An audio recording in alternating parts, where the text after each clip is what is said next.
Hello, and welcome to the HR Analytics demo.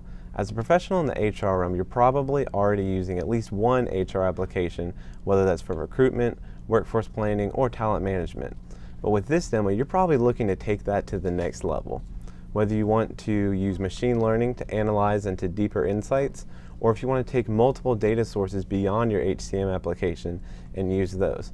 Or maybe you're just tired of waiting around for data and analyses from other people and you want to take matters into your own hands and develop your own insights. Whatever the reasons are, this is the demo for you. This demo covers various aspects of analytics for all types of users, whether you're a business analyst, an HR analyst, or an executive just wanting to get an overview of your data. Here's a little bit of what we cover. Using the Explain feature, an HR analyst can gain insight into their data by getting a high-level overview before they've even begun their project.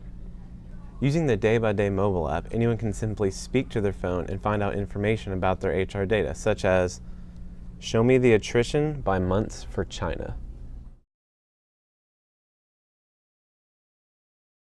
Leveraging the power of multi-dimensional analyses in Essbase, we can see how raises and promotions can fit in our budget by using advanced calculations.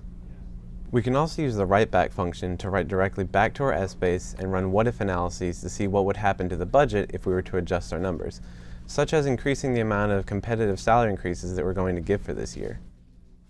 Finally, with business intelligence dashboards, we can give our executives a high-level overview so they can see the areas of our greatest business needs and see the total dollar impact in addressing these. No matter what your HR needs are, this demo can help you show the art of what's possible by seeing how we can address those needs with the power of Oracle Analytics Cloud. Just sign up for a trial and get started today with some of the out-of-the-box sample dashboards and datasets.